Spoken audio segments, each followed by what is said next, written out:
श्रीयःपतेः अवाप्तसमकस्तकामस्य अखिलहेय प्रतरीक कल्याण गुणैकतानस्य नित्यमुक्तानुभाव्यस्य श्री नारसिंहस्य अष्टादश हस्तोन्नतस्य दिव्यसन्निधौ अद्य कृतिक्रियमानस्य व्यासपूर्णिमा दिनव्याजीकरण द्रमिड संस्कृत वेद पारायण पूर्वक दिव्य क्रतु संकल्पे समन्वितानां सर्वेषां श्री वैष्णवानां भागवतोत्तमानां आस्तिक अग्रगण्यानां सदसि अतीव मोदकरं श्री लक्ष्मी नारसिंहस्य दिव्य वैभवस्य विशदीकरणं किंचित् द्रविड भाषायां वयम् अनुवदीकुर्मः।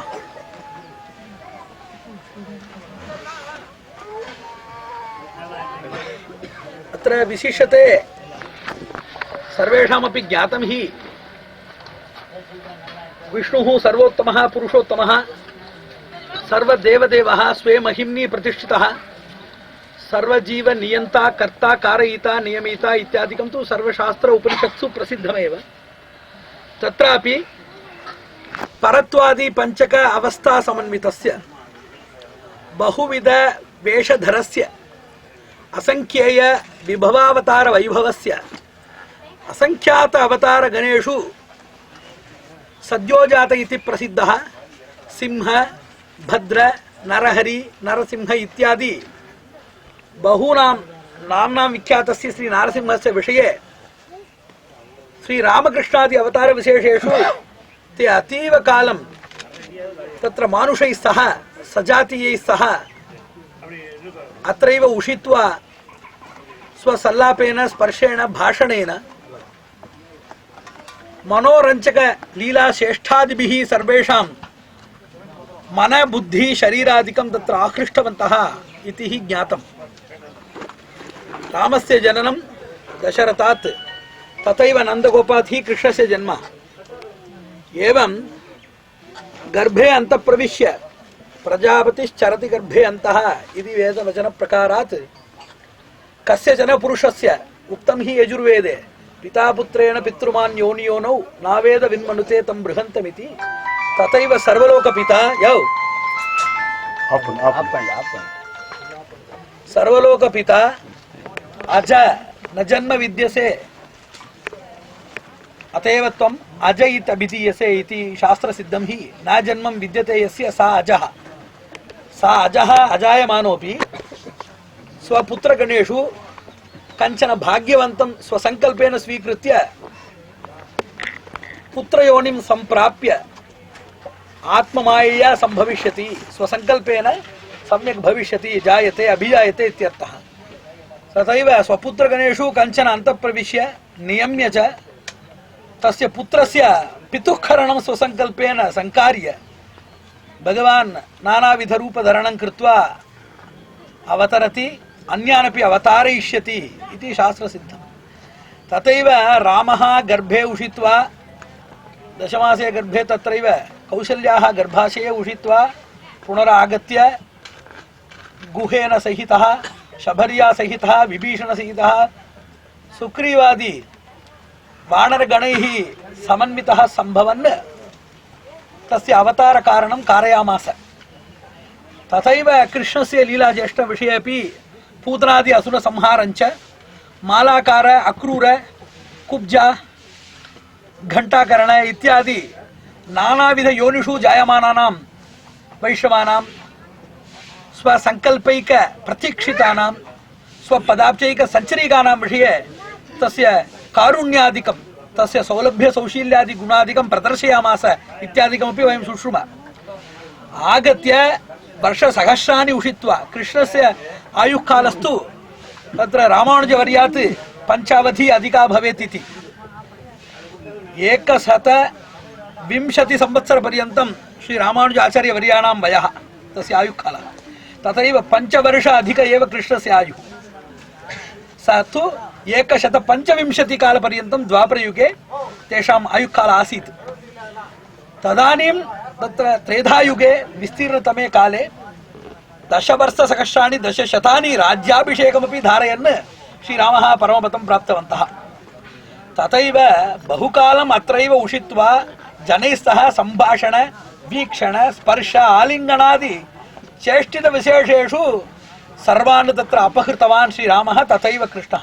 परन्तु नारसिंहः सद्यो जातः क्षणेन तत्र अभिज्ञाय श्री प्रहलादस्य वचनं संश्रुत्य अभिज्ञाय च झटिति तत्र स्तंभे अन्तः प्रविश्य स्तंभस्य डिम्बनं कृत्वा स्तंभडिम्ब इति तस्य नाम स्तंभस्य डिम्बनं कृत्वा झटिति आगत्य तस्य द्वारस्य प्रवेशमार्गे द्वारस्य स्थितस्य फलकपेटिकायाम् उपविश्य तस्य घटिप्रदेशेऽपि संस्थाप्य एकस्मिन् हस्ते तस्य शिरभागञ्च अन्यस्मिन् हस्ते तस्य घटिभागञ्च ऊरुभागञ्च सम्यक् गृहीत्वा तस्य कुक्षिप्रदेशे विलसमान अन्तर्गर्भादि समस्त साधनान् स्वहस्तनखैः वज्रनखैः संखननं कृत्वा तस्य मालारूपे सन्धारणं कृत्वा प्रह्लादस्यापि अभिषेकं संकृत्वा शान्ति परिस्थितिं समवाप्य तदनन्तरं स्वस्थानं प्राप्तवान् इत्येवं सुश्रुमा।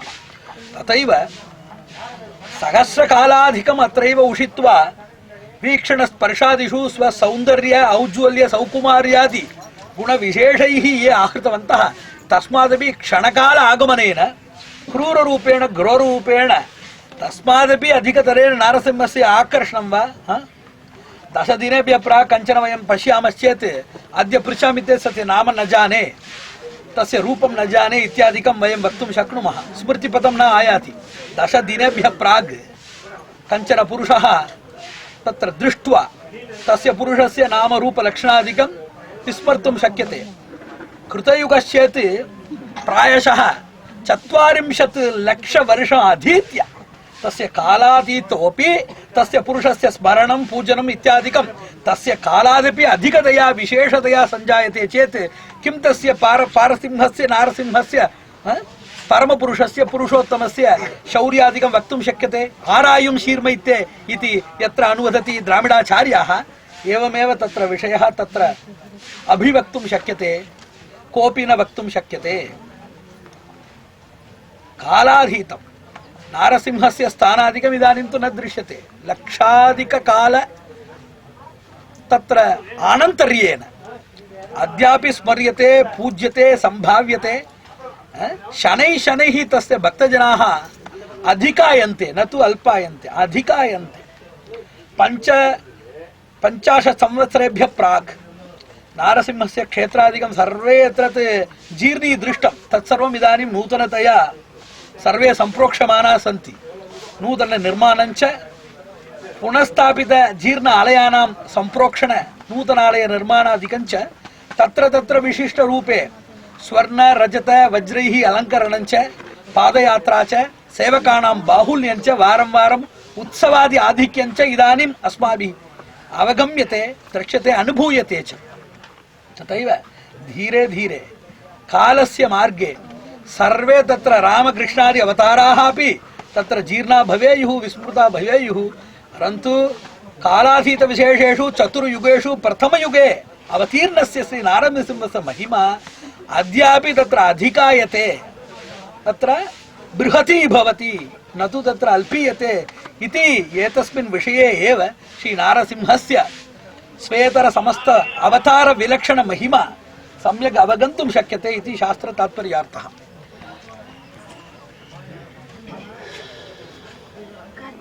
திருமகள் கல்வனாய் எங்கும் நிறைந்திருக்கின்ற எம்பெருமான் தானாக தன்னுடைய அளப்பரியும் பேர் அவாவினாலே எல்லோரையும் கரையேற்றி ஏதேனும் ஒரு வடிவத்தை கண்ணால் கண்டும் காதால் ஒலியை கேட்டும் ஒரு பொருளை முகர்ந்தும் ருச்சித்தும் தொட்டும் இந்த உணர்வினால் அறியக்கூடிய அறிவை அதிகமாக பெற்றும் மனதினாலே எண்ணி அறிதல், அறிவினாலே ஆய்ந்து அறிதல், ஆன்மாவினாலே உணர்ந்து அறிதல் முதலான அறிவுகளை மிக குறைவே பெற்றிருக்கின்ற மனிதர்களுக்கு அவர்களுக்கு ஏற்ப ஒரு வடிவத்தை ஏ யதாமாம் பிரபத்யந்தே தாம்ஸ்ததைவ பஜாம்யஹம் என்கிற கீதா வச்சனத்தின்படி தமருகந்தது எவ்வுருவம் அபூர்வம் தானே தமருகந்ததப்பேர் மற்ற பேர் தமருகந்து எவ்வண்ணம் சிந்தி துமையாதிருப்பரே அவ்வண்ணம் ஆழியனாம் என்கிற சொல்லின்படி கண்ணாலே கண்டு கண்ணின் உணர்வை மிக்க பெற்றிருப்பவர்களுக்கு எழில்மிகு வடிவம், பூசும் சாந்து, அழகுமிகும் சந்தனம், சூட்டுநன் மாலைகள், பீதக வாடை என்று இருக்கின்ற வெளிப்புற வடிவங்களில் காணப்படுகின்ற அணிகலன்கள் என்ன, உடுக்கின்ற வெண்பட்டாடைகள் என்ன, மிளிர்கின்ற திருமேனி எழில் என்ன, முக வடிவழகு என்ன, புன்முறுவல் என்ன, ஆக கண்ணால் கண்டு அதை கருத்தால் அறிகின்ற உணர்வு மிக்கவர்களுக்கு கண்ணாலேயும், செவியினாலே கேட்டு உணர்கின்ற அந்த உணர்வின் மிக்கோருக்கு வேதமாய், வேள்வியாய், தமிழ் மறையாய், எம்பெருமான் தன் சீர் பெருமையினை உரை செய்கின்றிருக்கின்ற அடியார்கள் மற்றும் ஆசான்களின் அருள்மொழியாய், இப்படி பலவிதமாயிருக்கின்ற ஒலிகளின் அமைப்பிலே கேட்டு உணர்ந்து அதிலே ஈடுபாடு செய்பவர்களுக்கு ஒலியின் வடிவமாய், அதுபோல் ருசிப்பவர்களுக்கு பலவிதமான அன்னமாய், முகர்பவருக்கு நன்துளபம் முதலான நறுமணம் கமழ்கின்ற பொருளாய், நல்புகையாய், தொட்டு உணர்பவர்களுக்கு தன்னுடைய இல்லங்களிலும் உள்ளங்களிலும் நிறைந்திருக்கின்ற கிருஹார்ச்சா, இவற்றிற்கு ஆலயார்ச்சா என்று பெயர், அவற்றுக்கு கிருஹார்ச்சா என்று பெயர். 3 விதமான வடிவங்கள் உண்டு. இளங்கோயில், பெருங்கோயில், முதுகோயில். இது இளங்கோயில் என்பார். ஆழ்வார் சொல்கிறார், இந்த இளங்கோயில் ஒரு வணிகன் ஒரு இடத்திலே யாரேனும் ஒரு இடத்திலே ஒரு பொருளை விற்க வேண்டும் என்றால் அங்கு இருக்கின்ற தங்கும் விடுதியிலே ஒரு அறை அமைத்துக் கொண்டு அங்கு வியாபாரம் செய்வான். அங்கிருந்து கொண்டு தன்னுடைய பொருள்களை எல்லாம் கொடுத்து வாங்கிவிட்டு பிறகு அந்த அறையை காலி செய்து கொண்டு போய்விடுவான். இது நமக்கு தெரியும். அதுபோல எம்பெருமான் இங்கு இருக்கின்ற அடியார்கள் ஓரிடத்துல கூடுவதற்கும் உள்ளத்திலே நினைந்து தியானத்தினாலே தெரிந்து கொண்டு நேரடியான சாட்சா்காரத்திலே, அதாவது முகிலை பிழிந்து மழை பெற நினைப்பாரை போல, காற்றின் ஈரப்பதத்தை பருகி தாகம் கொள்ள நினைப்பாரை போல, கடலின் ஓரத்திலே கிடப்படுகின்ற மணலின் ஈரத்தை பிழிந்து நீர் குடிக்க எண்ணுவாரை போல மறைந்திருக்கும் பெருமாள், விசும்பின் மேல் இருக்கும் பெருமாள், உள்ளத்தில் உள்ள பெருமாள், பார்க்கின்ற இடங்கள் எல்லாம் நீக்கமர நிறைந்திருக்கும் பெருமாள், இவர்களை எல்லாம் விடாய்த்தவர்கள் பருகிக் கொள்ள முடியாது. ஒருவன் தேனை விரும்பினால் எப்படி அந்த தேனை பருக வேண்டும்? தேன் அடையிலிருந்து பிழிந்து அதை ஒரு களத்திலே இட்டு தர வேண்டும். அவனிடத்துல ஒரு 100 நறுமலர்கள் கொடுத்து விட்டு இதை உறிஞ்சியில் தேனை எடுத்துக்கொண்டு நீ மகிழ வேண்டும் என்று சொன்னால் அவனால் முடியாது. அதிலிருந்து எடுப்பதற்கு அருகால் வண்டால் தான் முடியும். ஏனென்றால் நுட்பமாய் மிக எடுப்பதற்கு அரிதாயிருக்கின்ற அதற்கேற்ற புலன்களும் உருவ அமைப்பும் இல்லாத மனிதனாலே அதிலிருந்து தேனை எடுத்துக்கொள்ள முடியாது. அதிலிருந்து தேன்களை இவர்கள் எடுத்துக்கொண்டு அந்த தேன் துளிகளை அடையிலே சேர்த்து வைத்தால் அந்த அடையில் இருக்கும் அந்த தேனீக்களை எல்லாம் ஒட்டி அதை பிழிந்து வடிகட்டி கொடுத்தால் அதை நாம் குடிக்க முடியும். அதுபோல பகவத் அனுபவத்தை உள்ளத்தில் பெற்றிருக்கின்றவர்கள், கண்ணார கண்டிருக்கின்ற முனிவர்களும் யோகிகளும் மெல்ல எழுந்து அவர்களுடைய அனுபவங்களை நமக்கு வழங்கி அந்த அனுபவங்களை நாம் கண்ணாலே கண்டு காதாலே கேட்டு உணரும்படியாக வடிகட்டி நமக்கு கொடுத்தால் தான் அந்த பகவத் அனுபவத்தை பெற முடியும். நேரடியான சாட்சாத்கார பகவத் அனுபவம் எல்லாருக்கும் பொருந்தக்கூடியதில்லை. அதுபோல எம்பெருமான் ஆழ்வார் சொல்கிறார், இளங்கோயில் கைவிடேல். எம்பெருமானே, இந்த திவ்ய தேசத்தில் தான் நீ என்னையும் என் போல இருக்கின்ற அடியார்களையும் பெற்றாய். அதாவது அடியார்களை சந்திக்கவும் அவரவருடைய வீட்டில இல்லங்களில் வழிபட்டு கொண்டு வந்தால் அந்த அடியார்களுக்கிடையே உறவு எப்படி உண்டாகும்? காஞ்சிபுரம் என்கிற திவ்ய தேசம் இல்லை என்றால் அங்கு பல பேர் சேர்ந்து பல அடியார்கள் சேர்ந்து இருப்பது சங்கம் எப்படி உண்டாகும்? ஆக அடியார்கள் உண்டாக வேண்டும் என்பது எம்பெருமானுடைய பிரயோஜனமே தவிர பரம பிரயோஜனம் இல்லை. அடியார்கள் உண்டாக வேண்டும் என்பது பகவானுடைய பிரயோஜனம். அந்த அடியார்கள் நிறைய உண்டாக வேண்டும் என்பது பரப்பிரயோஜனம். அந்த அடியார்கள் அவர்களுக்குள்ளே கலைந்து பழகி பாகவத சல்லாபமாக அது வர வேண்டும் என்பது பரம பிரயோஜனம். எம்பெருமானுடைய பிரயோஜனமாயிருக்கின்ற அடியார்களின் பெருக்கம் கோவில் இல்லாமலேயே நடக்கும். எம்பெருமானுடைய அடியார்களின் எண்ணிக்கை பெறுவதும் கோவில் இல்லாமலே நடக்கும். ஆனால் இவர்கள் அனைவரும் ஒருவரை ஒருவர் கண்டு கலந்து பரிமாறுவது ஒரு திருத்தலத்திலே தான் அமையும். அதில் இருக்கக்கூடிய உற்சவங்களாலே தான் அது அமையும். அதனால இவர்களுக்கிடையே பாகவதானாம் தர்சனானந்தம் என்றால் அவனை பார்த்து இவர்கள் மகிழ்கையும், இவர்களை பார்த்து அவன் மகிழ்கையும், இவர்கள் ஒருவருக்கொருவர் பார்த்து மகிழ்கையும், இவர்கள் ஒருவருக்கொருவரை பார்ப்பதை அவன் கண்டு மகிழ்கையும், இவர்களை பார்த்து அவன் மகிழ்வதைக் கண்டு அந்த முகோல்லாசத்திலே இவர்கள் மகிழ்ந்து திளக்கியும் பகவானுக்கு திவ்ய தேசங்களில் பிரயோஜனம் என்று பெரியோர்கள் அருளி செய்திருப்பதனாலே இளங்கோவில் என்று இவற்றுக்கு பெயர். இளங்கோவில். அப்ப பெருங்கோவில் என்பது எது? ஹிருதயம் தத் விஜானியாத் விஸ்வஸ்யாயதனம் மகத். அது மகதாயதனம் என்று பெயர். மகதாயதனம் என்று பெயர். இன்னும் இருக்கின்ற முதுகோயில் என்பது எது? பகவானுடைய பரமபதம். அவற்றுக்கு 3 கோயில் என்று இவற்றுக்கு பெயர் வைத்திருக்கிறார்கள். பிருகதாயத்தன, மகதாயத்தன, லகு ஆயத்தன என்று பெயர். லகு ஆயத்தன என்பது இளங்கோயில் என்று இருக்கின்ற திவ்ய தேசங்கள். இந்த திவ்ய தேசங்களில் எம்பெருமான் தானே திருவுள்ளம் பற்றி வருகின்ற திவ்ய தேசங்களுக்கு ஸ்வயம் வியக்தங்கள் என்றும், முனிவர்கள் தவம் செய்து இந்த கோலத்தை காண வேண்டும் என்று கண்டவர்கள் மீண்டும் காணவும், காணாதவர்கள் கண்டு களிக்கவும், சரியாக கண்டிராதவர்கள் நன்றாக ஆரப்பருகி கண்டு உண்டு கழிக்கவும் எம்பெருமானை வரும்படியாக ஜாபாலி, அத்ரி, புலஸ்தியர், பார்கவன் இது போன்று இருக்கின்ற இருடியர்கள் எல்லாம் தவம் செய்து அங்கு தனக்கு சேவை கொடுத்திருக்கின்ற பெருமாளை பிரதிஷ்டை செய்வது ஆர்ஷம். சித்த புருஷர்கள் பகவத் சக்தியை நிலைநாட்டி நாடும் நகரமும் நலம் பெறுவதற்காக விளைவித்திருக்கின்ற திருத்தலங்கள் சைத்தம். சாரங்கன், பார்த்தசாரதி முதலானவர்கள் பகவத் அபிமானத்தினாலே பகவன் நியமனத்தினாலே செய்கின்ற திவ்ய ஸ்தலங்கள் ஸ்ரீ வைஷ்ணவம். அபிமானிக்கம் என்பது ஊர் மக்கள் ஒன்று கூடி கட்டுவது. பௌராணிகம் என்பது புராண காலங்களிலே நடந்த நிகழ்வுகளினாலே உண்டான திருத்தலங்கள். ஆகையினால இப்படி திருத்தலங்கள் பலவிதமாக இருந்தாலும் அந்த திருத்தலங்களில் இருக்கக்கூடிய பகவத் சாநித்தியத்தை நாம் ஒரு மாதிரியாக பாவிக்க வேண்டும். அதாவது தனியாக ஒருவர் சந்நிதிகளை அமைக்கும் பொழுதும் கூட அது ஏற்கனவே இருக்கின்ற அந்த மூல சக்தியோடு அன்வைக்கும் என்பார்கள். அதாவது எத்தனை ஆச்சாரியார்கள் வந்திருந்தாலும் 74 சிம்மாசனாதிபதிகள், அத்தனை பிரிவுகள் எத்தனை பேர் இருந்தாலும் அத்தனை பேருடைய ஒருமித்த பணி எம்பெருமானாருடைய தரிசனத்தை வளர்ப்பதென்றே. அதுபோல எத்தனை திருத்தலங்கள் இருந்தாலும் திருத்தலங்களை நாம் புதிதாக கட்டினாலும் அத்தனை திருத்தலங்களுடைய நோக்கம் என்னவென்றால் அந்த எம்பெருமானிடத்திலையும் திவ்ய தேசங்களிலும் பிராவண்யத்தை, ஈடுபாட்டை உண்டாக்குவதுதான் இவற்றுடைய நோக்கம். எப்படி திருமலையில இருக்கின்ற எம்பெருமானுக்கு வெங்கட் நாராயணா சாலையிலே பார்த்திருப்போம், அதுக்கு ஒரு தகவல் மையம் வைத்திருப்பார்கள். அங்கே என்ன நடக்கிறது என்று தெரிந்து கொள்ளவும் அது போன்ற ஒரு நிலையை உருவாக்கி இங்கு இருக்கின்ற மக்களுக்கு சேவை கொடுக்கும் வைத்திருக்கிறார். அது திருவேங்கடமுடையான இடத்தில் இருக்கக்கூடிய ஈடுபாட்டை அதிகம் செய்வதுதான் அதற்கு நோக்கமே தவிர அது போட்டி மனப்பான்மையோ அல்லது வேறு ஒரு தனிப்பட்ட ஒரு பாதையோ ஆகாது. அதுபோல அகோபிலம், வேதகிரி, யாதகிரி, சிம்ஹாத்ரி, சிம்ஹோபிலம், கதிரி, பெண்ணோகோபிலம், மட்டப்பள்ளி, நாமக்கல், பிறகு இங்கு சிங்கப்பெருமாள் கோவில், சோழிங்கர், பரிக்கல் இது போன்ற எத்தனையோ திவ்ய தேசங்களிலே அபிமான வைஷ்ணவ பௌராணிக்க ஆழ்வார் மங்களாசாசனம் செய்த திவ்ய தேசங்களிலே இதே சிங்கப்பெரான் சீரிய சிங்காசனத்திலிருந்து வந்தவர் காரியங்களை ஆராய்ந்து என்று அருள்கின்ற நெறியை கண்டு கேட்டுக் கொண்டிருக்கிறோம். அந்த எல்லோருடைய நினைவை உண்டாக்கவும், அந்த ஏற்கனவே அவர்களுக்கு இருக்கின்ற நினைவை ஆழப்படுத்தி நிலைபெறுத்தவும். எம்பெருமானுடைய நினைவு எல்லோருக்கும் உண்டு, பிறகு ஏன் பலிப்பதில்லை என்றால் நினைவில் ஆழம் இருப்பதில்லை, அதில் நிலைத்திருப்பதில்லை. ஒரு பொருளிலே நம்பிக்கையும் செயல்பாடும் இருப்பவர்களுக்கு அதில் ஆழம் இருக்க வேண்டும். கடலுடைய மேல்தளத்தில் இருப்பவன் உப்பு தான் எடுப்பான், இடைத்தளத்துக்கு செல்பவன் அங்கிருந்து மீனைத்தான் எடுக்க முடியும், ஆழ்தளத்துக்கு செல்பவனே அங்கிருந்து முத்தை பெற முடியும். அதுபோல் எம்பெருமானுடைய மேல்தளத்திற்கு வந்து சேவித்துக் கொண்டு அப்படியே செல்பவர்கள் பெண்டு பிள்ளை வீடு முதலான இந்த இகலோக போகங்களை பெறலாம். நன்றாக வந்து சேவித்துக் கொண்டிருப்பவர்கள், நன்று ஆரப்பருகி சேவிப்பவர்கள் நல்ல பதவிகளையும் நல்ல பதத்தால் மனைவாளர் என்றபடி இருக்கலாம். ஆரணக்கு பாதமே சரணாக தந்தொழிந்தா என்று கடலில் ஆழ புகுந்து முத்தை பெற்றவர்கள் மாத்திரம்தான் அந்த மேன்றான நன்னறியை, தீதில் நன்னறியை, அந்த மதி நலத்தை அந்த ஆழமாக செல்கின்றவர்கள் தான் அறிய முடியும்.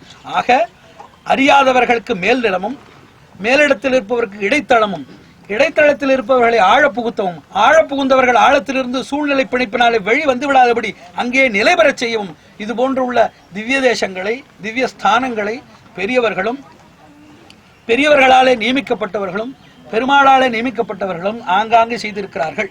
நம்போன்னருடைய கர்த்தவியங்கள் இது திவ்ய தேசங்களுக்கெல்லாம் அங்கமாயிருப்பதாகவும், சம்பிரதாயத்திற்கு, சம்பிரதாய வளர்ச்சிக்கு இங்கு இருக்கின்ற கிராம மக்கள் பெருமாளை தெரிந்து கொள்ளவும், ஈடுபடவும், அந்த சம்பிரதாய நெறியிலே ஒரு மறுமலர்ச்சி கொண்டு வரவும், அவர்களுடைய மதிநுட்பத்தை பெருக்கிக் கொள்ளவும் இவற்றையெல்லாம் நல்ல வடிகால்களாக நாம் கருதி இது போன்று இருக்கிறவருடைய நல்ல முயற்சிகளை, இது போன்று இருக்கிறவருடைய அருட்செயல்களை நாம் பொருளாலும் அருளாலும் மனதாலும் உழைப்பாலும் இதை ஊக்குவித்து ஆதரித்து இது போன்ற நன்னறிகள் மிகவும் பெருகி நாடும் நகரமும் பொலிக போயிற்று வல்லுயிர் சாபம் என்று எல்லோரும், நாங்களும் மார்கழி நீடார மகிழ்ந்து என்று எல்லோரும் மகிழ்ந்திருந்து நாமும் அந்த மகிழ்ச்சியிலே திளைத்து இன்புறும்படியான ஒரு பாக்கியத்தை ஒரு புத்தி விசேஷமாக இந்த வந்தவர்களுக்கும் வராதவர்களுக்கும் கேள்விப்படுவதற்கும் எம்பெருமான் திருவுள்ளத்திலே புகுத்தி இந்த காரியத்தை ஸ்வகாரியத்தை ஸ்வசங்கல்பத்தினாலே தலை கட்டிக் கொள்ள வேண்டுமாய் அவருடைய திருவடிகளை இறைஞ்சி அருள் வரதர் நின்ற பெருமை என்றிருக்கின்ற இந்த நூலை இன்று வெளியிடுவோம்.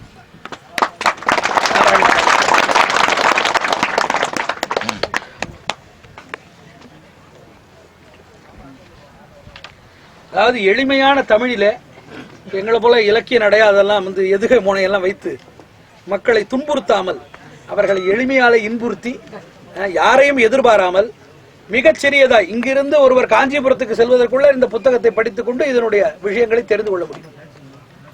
எளிமை, அருமை, இனிமை, இது மூன்றும் கலந்த மாதிரி இது மாதிரி நூற்றுக்கணக்கான புத்தகங்களை வெளியிட்டு நம்முடைய உள்ளத்தை கொள்ளை கொண்டவர் நமது பாஷ்யகாரா சேரிட்டபிள் ட்ரஸ்டின் ஒரு பெருமை வாய்ந்த அங்கத்தினராகவும் இருக்கக்கூடியவர் வீராபுரம் திரு சம்பத் தீக்ஷிதர் அவர்கள்.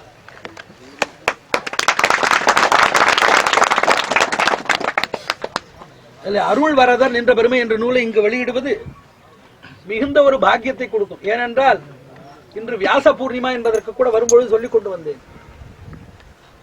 இந்தியாவினுடைய வரலாற்று கணிப்பின்படி ஆசிரியர் என்றால் சர்வப்பள்ளி ராதாகிருஷ்ணன் நாயனா அவருடைய பிறந்த நாளை ஆசிரியர் தினமாக கொண்டாடுவது பள்ளிக்கூடத்தில் படிக்கின்ற மாணாக்கர்களுக்கு படித்த காலத்திலே நினைவு இருந்திருக்கலாம். அதுபோல அவர் ஆசிரியராக இருப்பது போல வேதங்களை எல்லாம் சாட்சாத்கரித்த முன்னோர்களான ரிஷிகள் வைவஸ்வதர், ஸ்வயம்புவர், அத்ரி, புலஸ்தியர், கண்வர், பரத்வாஜர் இது போன்ற மூத்த இருடியர் எத்தனையோ பேர் இருந்தாலும் வேதங்களிலேயும் தர்மசாஸ்திரங்களிலேயும் புராணங்களிலேயும் ஸ்ருதி, ஸ்மிருதி, இதிகாச, புராணம் என்பார்கள். இந்த நான்கிலேயும் ஒரு வகைப்பாட்டை செய்தவர் அவரே. எத்தனையோ 3 சங்கங்களில் தமிழ் வளர்ந்தாலும் வீரமாமுனிவர் தமிழ் எழுத்துக்களில் ஒரு சீர்திருத்தத்தை கொண்டு வந்தது போல புவியீர்ப்பு விசையை கலீலியோ முதலானவர்கள் கண்டுபிடித்திருந்தாலும் நியூட்டன் அதற்கு முழுமையான ஒரு இலக்கணத்தை வகுத்தது போல வியஸ்யதி இதி வியாசஹ என்பார்கள். எல்லாவற்றையும் பிரித்து ஆங்காங்கே சிதைந்து கிடக்கின்ற பொருட்களை எப்படி நாம் உணவில உண்ணுகிறோம், உப்பு கடல்ல இருக்கிறது, மிளகு மலை மேலே கொடியில் இருக்கிறது, மிளகாய் இங்கு காய்க்கிறது, கொடியில ஒன்று, செடியில ஒன்று, மரத்தில ஒன்று, எங்கெங்கோ விளைகின்ற பொருள்களை ஒன்றாக கூட்டி அறுசுவை உண்ணம் படைப்பது போல் டெய்யடை நல்லது ஒரு சோற்றை படைக்க வேண்டும் என்றால் அதுக்கு ஒவ்வொரு பொருளும் எங்கெங்கிருந்தோ வருகிறது. அவற்றையெல்லாம் ஒன்று சேர்த்தது போல வேதங்களில் தேவதாஹ்வானபரமாய் இருக்கின்ற மந்திரங்களை ருக் என்று பயிலர் மூலமாகவும் யஜ தேவ பூஜாயம் என்கிற தாத்துவினாலே தேவதார்ச்சன மந்திரங்களை எல்லாம் யஜுஷ் என்று வைஷம்பாயனர் மூலமாகவும் சாம சமயதீதி சாம என்கிற பதத்தின்படி கான சந்தோஷ விசேஷத்தினாலே அந்த மந்திரங்களை எல்லாம் ஊக ஊகியாதி பாகங்களை பிரித்து அவற்றை ஜெய்மினி மூலமாகவும் அர்த்தம் வகதீதி அர்த்தவகா அதவா அதர்வை துச்சதே பஷ்யகா கஷ்யப்போ பவதி என்று வேதம் சொன்னது போல அர்த்த வகதி அர்த்தத்தை வகிக்கக்கூடியவர்கள் அதர்வம் எனப்படுகிறார்கள் என்கிற விசேஷ நிருக்தியின்படி அர்த்தங்களை எல்லாம் வகிக்க செய்வது ஒரு பொருளை பிராயசித்த பூர்வமாக செய்வது. அதனால் வேதத்தில் ஏற்கனவே செய்திருக்கின்ற கிரியைகள் ஏற்படுகின்ற கிரியா, உச்சாரண, மந்திர, அனுஷ்டான, ஆச்சார, தீக்ஷா லோபங்களை எல்லாம் நீக்கி அதை அர்த்தபாக் பலபாக் என்று செய்வது அதர்வமாகினாலே அதை சுமந்து மூலமாகவும் வெளிப்படுத்தினார். இதுபோல புராணங்களிலே சாத்வீக ராஜச தாமசங்களையும் தர்மசாஸ்திரங்களிலே சாத்வீக ராஜச தாமசங்களையும் அவர் உருவாக்கினார். அந்த வியாசர் என்பது ஒரு பதவி. இந்த கல்பத்திலே மார்த்தாண்டன் என்பவன் இப்பொழுது நமக்கு சூரியனாக இருப்பது போல கிருஷ்ணத்வைபாயனர் பாதராயர் என்று அழைக்கப்படுகின்றவர் இப்பொழுது வியாச பதவியில இருக்கிறார். அவருடைய பட்டாபிஷேக தினமாக இந்த வியாச பூர்ணிமா அனுசந்திக்கப்படுகிறார். அவர் பதவியேற்ற தினம். அப்போது ஒவ்வொரு கல்பத்திலையும் இந்த வேத புராண ஸ்மிருதி இதிகாசங்கள் எல்லாம் சிதைந்து இறைந்து கிடக்கும். அவற்றையெல்லாம் களை நீக்கி, தவிடு நீக்கி, குருணை நீக்கி, நல்ல அரிசியினை பொங்கி அதை இன்சுவை அமுதத்தோடு படைக்கின்ற தாயை போல களத்திலே சென்று ஒருவன் நெல்லை பற்றி கொள்ள விரும்பினால் அது கசடு மசடோடு இருக்கும். கடையிலே சென்று பற்றி கொண்டால் கல்குருடை தவிடு இதெல்லாம் நீங்கி இருக்குமே தவிர அவற்றிலே சுவை இராது. தாயினுடைய கையிலிருந்து அதே அன்னத்தை பெறும் பொழுது அதில் இன்னும் ஏதேனும் குற்றங்கள் இருந்தால் அது களைந்து நீங்கப்பட்டு அது நன்றாக சமைக்கவும் பட்டு வெறும் அன்னமாக இல்லாமல் அறுசுவை அடிசிலாக இருந்து குழந்தையின் உடல்நிலை, மனோநிலை, வயிற்று நிலை அனைத்தையும் அறிந்து மேன்மையான அன்போடு ஊட்டப்பட்டதா இருக்கும். அதுபோல் பலனை பற்றி இருப்பவர்கள் பலராகின் அவருடைய விருப்பங்களும் பலவிதமாக இருத்தலின் பலவிதமாக சிதைந்து இறைந்து மறைந்து காணப்படுகின்ற வேத பாகங்களை எல்லாம் தாயுள்ளத்தினாலே ஏற்று எம்பெருமானே தாய் அல்லவா, மாதா பிதா பிராதா நிவாச சரணம் சுக்ருத் கதிர் நாராயண என்று வேதம். அதுபோல பெற்ற தாய் பிறப்பித்த தந்தை என்று ஆழ்வாரும் சொல்கிறார். அதுபோல பகவானை தாய் என்று சொல்வது எல்லா உலகங்களையும் தன்னுடைய குக்ஷியில வைத்து தரித்து மறுபடியும் பிரளய காலத்திலே வெளியிட்டதுனாலே வியாசரை எல்லா சாஸ்திரங்களுக்கும் தாய் என்று சொன்னது தன்னுடைய ஞான கர்ப்பத்திலே வேத சாஸ்திரங்களை எல்லாம் வைத்து அவற்றையெல்லாம் முழுமைப்படுத்தி, எப்படி தாய் ஒரு பிண்டத்தை முழுமைப்படுத்தி வெளியிடுவது போல பிண்டமாயிருந்த ஸ்ருதிஸ்பதி இதிகாச புராணங்களை அவற்றுடைய குணம், பலம், புருஷார்த்தம் இவளை கொண்டு பிரித்து வெளியிட்டதனாலே அவர் தாய். ஆக உலகத்தினுடைய உயிர்ப்புக்கு தாய் விஷ்ணு என்றால் உலகத்தினுடைய உணர்வுக்கு தாய். அதனால்தான் வியாசாய விஷ்ணு ரூபாய வியாசரூபாய விஷ்ணவே என்று அவரை கொண்டாடுகிறோம். உயிரினங்களை எல்லாம் இவர்கள் முகிழ்க்க செய்தால், பிரமாதாக்களாயிருக்கின்ற சேதனர்களை அவர்கள் முகிழ்க்க செய்தால், பிரமாணங்களாயிருக்கின்ற ஸ்ருதிஸ்மிருதி இதிகாச புராணங்களை இவர் முகிழ்க்க செய்தார். அதனால வியாசருக்கு ரொம்ப விசேஷம். வியாசர் இந்த சாஸ்திரங்களுக்கெல்லாம் ஆச்சாரியர். அதுபோல் ஈன்ற முதத்தாய் என்று நம்ம சாஸ்திரங்களுக்கெல்லாம் சாரதமமாயிருக்கின்ற பகவத் பிரசாத ஞானலப்தமாயிருக்கின்ற ஏகாயன சாக்கா பாரம்பரியம் தேசிகன் சொல்வார் தத்துவமுக்தா கலாபத்தில், தெக்தான்யோ மூலவேதா என்பார். பிரமாணங்களை சொல்லும்போது ஆத்யம் ராமாயணம் தத் சத நிகமகனே பஞ்சம பஞ்சராத்திரம் என்று இவைகளை வகைப்படுத்தும் பொழுது தெக்தான்யோ மூலவேதா, இந்த வேதத்துக்கு மூலவேதம் என்று பெயர் இல்லை, ஏகாயன சாக்கை என்று வேதம் இருக்கிறது. அதற்கு தெக்தான்யோ மூலவேதா, அது பரமபுருஷனை தவிர வேறு எந்த புருஷனையோ புருஷார்த்தத்தையோ சொல்லவில்லை. அந்த ஏகாயன சாக்கையிலிருந்து வந்ததுதான் பாஞ்சராத்திரம், பிரபந்தம் முதலானவை என்று சுத்த சத்துவம் மிஸ்ர சத்துவம் என்று சொல்வது போல சுத்தமயமான ஒரு வேதத்தை இவர் தத்துவமுக்த கலாபத்திலே காட்டுகிறார். அந்த மாதிரி ஏகாயன சாக்கையாய் பரம புருஷார்த்தத்தை பற்றி அறிவிக்கின்ற தமிழ் மறைக்கு தாயாயிருப்பவர் ஷடகோபன்.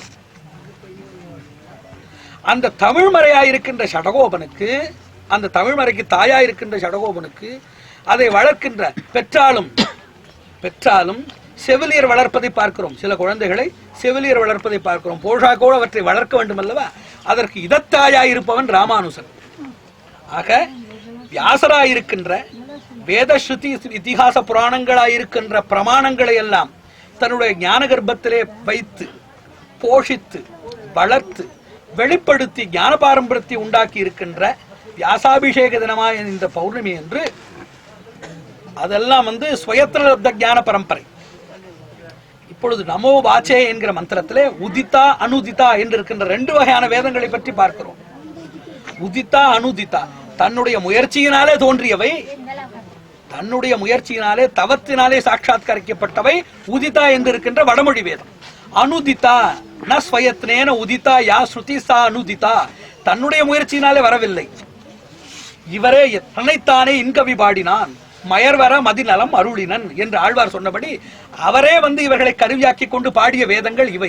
ஆக அந்த வேதங்களை வெளியிட்ட அந்த வியாசருடைய பூர்ணிமையில் இந்த வேதங்களை எல்லாம் வெளியிட்ட நம்மாழ்வார் அந்த வேதங்களாகிற குழவிகளுக்கு அறிவிப்பால் மெய்ப்பால் ஊட்டி வளர்த்த தாய் ராமானுஜன். அந்த ராமானுஜனை நமக்கு ஈன்றவர் அருள் வரதர். அருள் வரதருடைய நின்ற பெருமை என்ன? நின்ற பெருமை என்றால் 2 பெருமை உண்டு. நின்ற பெருமை என்றால் திருக்கோலத்திலே நின்ற பெருமை, இன்னொன்று நின்ற பெருமை என்றால் பல பெருமைகள் உண்டு, ஆனால் நிலை நின்ற பெருமை என்று பொருள். ஆக அருள் வரதனுக்கு பல பெருமை உண்டு. முதல் மாணாக்கனாய் வேதத்தில் முதலில் ஓதிய சிட்டனாய் இருக்கின்ற முதுமொழி பார்ப்பனன் என்று பரிபாடல். அப்படிப்பட்ட பிரமனாலே தன்னுடைய வேள்வியிலிருந்து உருவாக்கப்பெற்றல், தேவாதிராஜன் என்று தேவருக்கு அரசனாய் இருத்தல், இப்படி ஆயிரக்கணக்கான பெருமைகள் இருந்தது. ஆனால் அந்த அருள் வரதனுடைய நின்ற பெருமை என்ன என்றால், ஆயிரக்கணக்கான ஆண்டுகள் ஆகியும் மாறாமல் இன்னும் பொலிக என்று வளர்ந்து கொண்டிருக்கின்ற எம்பெருமானார் தரிசனத்தை அந்த தரிசன கர்த்தாவாய் பிரஸ்தாவிதாய் இருக்கின்ற எம்பெருமானாரை நமக்கு காட்டி தந்ததுதான் அருள் வரதன் நின்ற பெருமை. ஆக அருள் வரதனுடைய நின்ற பெருமை எம்பெருமானாரை நமக்கு தந்தது. அந்த எம்பெருமானார் இந்த பிரபந்தங்களாயிருக்கின்ற மயர்வர மதிநலம் அருளை பெற்ற ஞான பரம்பரைக்கு இதத்தாய், அதற்கு முதத்தாய் ஷடகோபன். ஆக இந்த பாரம்பரியத்திலே வந்திருக்கின்ற இந்த நெறியை அந்த பாரம்பரியத்திலே பிறந்திருக்கின்ற வியாசருடைய பூர்ணிமை என்று வெளியிடுவது உபய வேதங்களும் உபய தர்மங்களும் உதித்தா அனுதித்தா இருக்கிற 2 பாரம்பரியங்களும் ஒருங்கிணைந்த ஒரு நிலையை நமக்கு நினைவூட்டுகிறது என்பதுதான் கருத்து. அந்த பாரம்பரியத்திலே வியாசர் அவருடைய அபிஷேக தினம் என்று, இந்த பாரம்பரியத்திலே முதத்தாய் ஷடகோபன், இதத்தாய் ராமானுஜன். இந்த இதத்தாய் நமக்கு வழங்கிய நல் இதத்தாய் பெற்ற தாயினும் ஆயின செய்தவன் நின்ற வரதன். அந்த நின்ற வரதனுடைய நின்ற பெருமை அவனை அருளியதே, ராமானுஜனை ஈந்ததே. ஆக அப்படிப்பட்ட அந்த நின்ற பெருமையானதுதான் இன்று நமக்கும் நிலை நின்ற பெருமையாய் எம்பெருமானாருடைய தரிசனத்தை சேர்ந்தவர்கள் என்று சொல்லிக் கொண்டு இருக்கின்ற அந்த பெருமையை பெற்றிருக்கிறோம். அதுவும் பாததூளிப்படுதலால் இவ்வுலகம் பாக்கியம் செய்தது என்றபடி நாடி நாடி நரசிங்கனை நவின்று உடன்று ஏத்திய அடியார்கள், பேராளன் பேரோதுகின்ற பெரியோர்களுடைய சமட்சத்திலே அவருடைய முன்னிலையிலே இது வெளியிடப்படுவது இன்னும் பொருத்தமாயிருக்கிறது. இது போன்ற பல அரும் நூல்களை எளிமையாக இலவச வெளியீடுகளாக வெளியது அதோ ஒரு பெரிய பெருமை. ஏனென்றால் இதை படிப்பதற்கு பணம் கேட்பவர்கள் வசிக்கின்ற இந்த காலகட்டத்திலே இவற்றை பணம் கொடுத்து விற்பது என்பது மிகவும் கடினம். ஆனால் பல நூல்கள் விற்பதை பார்த்திருக்கிறோம். பல எத்தனையோ பொழுதுபோக்கிற்காகவும் மக்களுக்கு பயன் தராததும் அது மாதிரி ஊறு விளைவிக்கக்கூடிய புத்தகங்கள் எல்லாம் நல்ல அழகிய அட்டைப்படங்களோடு மிக எழில் மிகும் காகிதத்தில் அச்சிடப்பட்டு பல்லாயிரக்கணக்கான பிரதிகள் விற்கப்படுவதை பார்க்கிறோம். இருந்தாலும் எதை பற்றியும் பொருட்படுத்தாமல், யாரை பற்றியும் பொருட்படுத்தாமல், யாருக்காகவும் காத்திராமல் தன்னுடைய பணியை அவர் செய்து கொண்டிருக்கிறார். அவருடைய பணியில் நாமும் அவரை பின்பற்றி அவருக்கு பக்கபலமாய் இருந்து இது போன்றுள்ள புத்தகங்களை பல மொழிகளில் மொழிபெயர்த்தல், பிரசித்தமாயிருக்கின்ற அங்காடிகளிலே வைத்தல், இவற்றிலே சிறு சிறு கேள்விகளை வைத்து அவற்றிலே தேர்ந்தெடுக்கின்ற மாணாக்கர்களுக்கும் இல்லத்த மகளிருக்கும் பரிசுகள் வழங்குதல், இது மாதிரியான விஷயங்களை செய்து அவர் செய்து கொண்டிருக்கின்ற இந்த பெரும் முயற்சியிலே பத்தி உழவனாய் இருந்து அவர் செய்து கொண்டிருக்கின்ற இந்த பெரும் வேளாண்மையிலே நாமும் பங்கு கொண்டு அவருடைய பெருமை, அவர் ஆற்றுகின்ற பணியுடைய பெருமை சிறக்கும்படியாக நாம் பாடுபடுவோம். நாராயண் நாராயண்.